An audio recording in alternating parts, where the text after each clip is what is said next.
Madame Christine Cloarec pour le groupe de La République En Marche, pour une durée de 5 minutes également.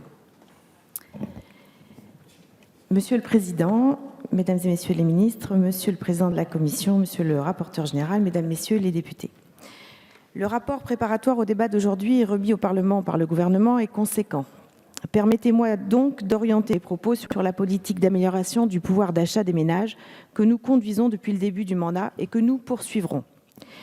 Nous le savons, le contexte économique est aujourd'hui plutôt favorable.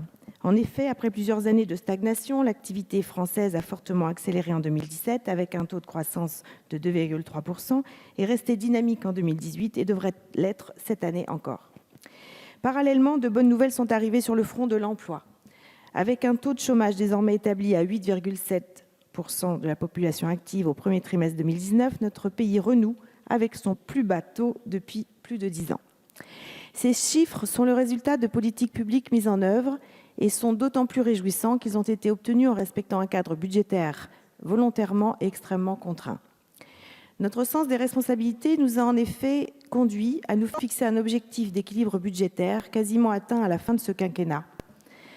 En 2022, le déficit public ne sera plus que de 1,2% du PIB contre près de 3,4% en 2016.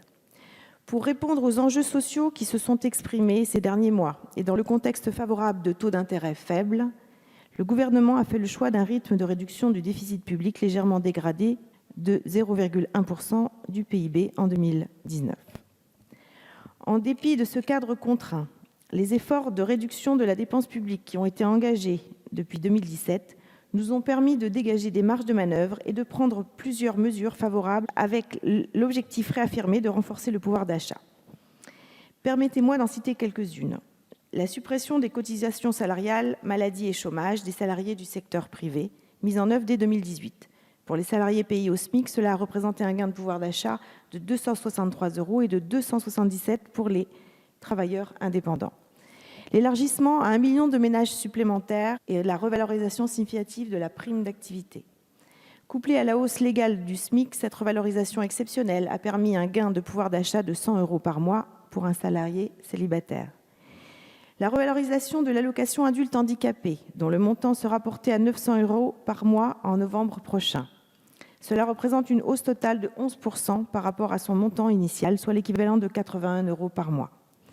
L'augmentation de l'allocation de solidarité aux personnes âgées, ou minimum vieillesse, de 35 € cette année et de nouveau l'an prochain pour franchir la barre des 900 € pour une personne seule. Il s'agit d'une hausse supérieure à ce qui résulterait de la revalorisation annuelle de 0,3% applicable à la majorité des prestations vieillesse. La majoration du montant maximum du complément de mode de garde pour les familles au titre d'un enfant en situation de handicap, ainsi que celui du complément de libre choix de mode de garde pour les familles monoparentales. L'harmonisation des barèmes et des plafonds de la prestation d'accueil du jeune enfant et du complément familial. L'exonération des heures supplémentaires et complémentaires en vigueur depuis le 1er janvier dernier.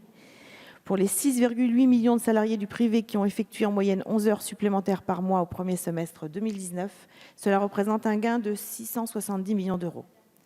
Enfin, la prime exceptionnelle du pouvoir d'achat versée par l'employeur sur la base du volontariat, qui a représenté un montant de 2,2 milliards d'euros et qui a été versé à 5,5 millions de salariés pour un montant moyen de 400 €. Ces mesures favorables aux ménages se poursuivront. La politique de baisse des prélèvements va être amplifiée de près de 5 milliards d'euros de l'impôt sur le revenu. Cela représente un gain d'environ 300 € par foyer.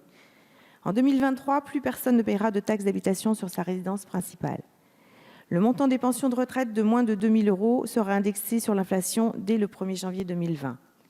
La prime exceptionnelle, exonérée de prélèvements sociaux et fiscaux, sera reconduite pour 1 an dès lors qu'elle sera liée à la conclusion d'accords d'intéressement. Pour la seule année 2019, l'Observatoire français des conjonctures économiques, l'OFCE, estime l'augmentation du pouvoir d'achat des Français à environ 850 € par ménage, et ce n'est pas rien.